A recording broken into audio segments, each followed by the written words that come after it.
Mental block, people call it a mental block. It's really not a mental block, it's really an emotional block. But there is a mental element. So the mental part of it for us, as far as the mental aspect, is the awareness.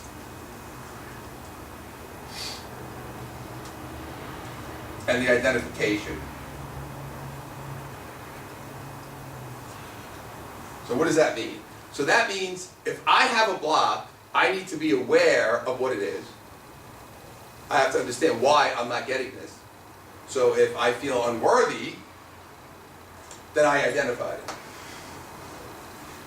If I feel nervous, Shel said, right, because I don't know what to do with it, then I've identified. But I need to know what that is. I have to understand what is it about me getting this thing that is making me upset, or that is stopping me from getting it. What is my fear? Now you also have, because of your karmic energy, you may have other deep fears that you don't even realize are there. Like, wow, if I become successful, everyone will hate me. Right? That's another one. Well, if I get married, my friends won't talk to me anymore. If I start my own business, I'm going to be disconnected from everybody I knew as a kid. The other part of it that's difficult for us, and this is a big part of shifting energy, is when you start elevating, because that's what happens when you start creating, you're starting to move away from people that you've been with your whole life. So here's what ends up happening, and this is something that was really interesting that came up as I was doing this work, where one of my teachers would say, you have to stop lowering your energy to maintain your relationship with your family.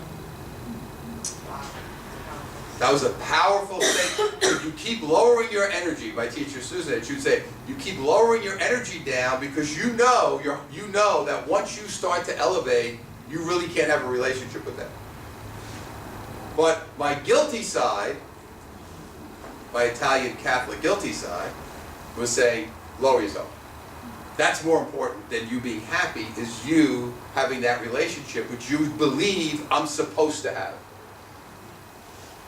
So when I start elevating my energy and I realize, okay, you know what? For me to really do this, these people are going to be kind of left in the dust. It doesn't mean that you hate them or you never talk to them again, but you realize that there really is no connection there anymore. That's a scary thing for people. Regardless of what has been done to them. I have people who've been beaten, raped, everything. And they'll say, oh, and they're still talking about this person. And I'm like, you got to look at this for what it is. Emotional damage that's been done to you. You must accept what's going on here. Because you can't elevate yourself. You have to accept the truth. Again, we don't want to judge anybody as good or bad, but I need to accept what's going on. So this becomes the mental part. Once I know what it is, and I say, okay, I feel unworthy. I feel abandoned. There's not that many. There's going to be fear. There's going to be abandonment. There's going to be unworthiness. There's going to be a discomfort of being in a different energy. You have to understand something also. You're always going to be uncomfortable in different energy for a while. I remember Joe Vitale and I had this conversation. You probably know Joe Vitale, who we talked about this many years ago. And he described it to me in a way, and he said, you know, I was interviewing him, and he said, it's kind of like when you were a kid and you spent the whole summer in sneakers, and then you had to buy shoes. And your shoes felt really tight and uncomfortable for the first couple of weeks because you weren't used to them. Yeah. That's kind of what happens going into new energy. Even if it's higher energy, you feel discomfort in higher energy because you don't know how to be there. Because you know how to struggle, you don't know how to be rich. You know how to be lonely, you don't know how to be in love. Right? So this is where you say, wow, I know how to do this. I'm really good at this part. I'm going to be lonely, broke, unhealthy, fat, sick, you know, I'm great at that. Right? No, because this is how life is, right? I'm really good at this stuff. But I'm not good at, you know, loving myself and being healthy and having money and everything being flowing. And I don't know how to do that.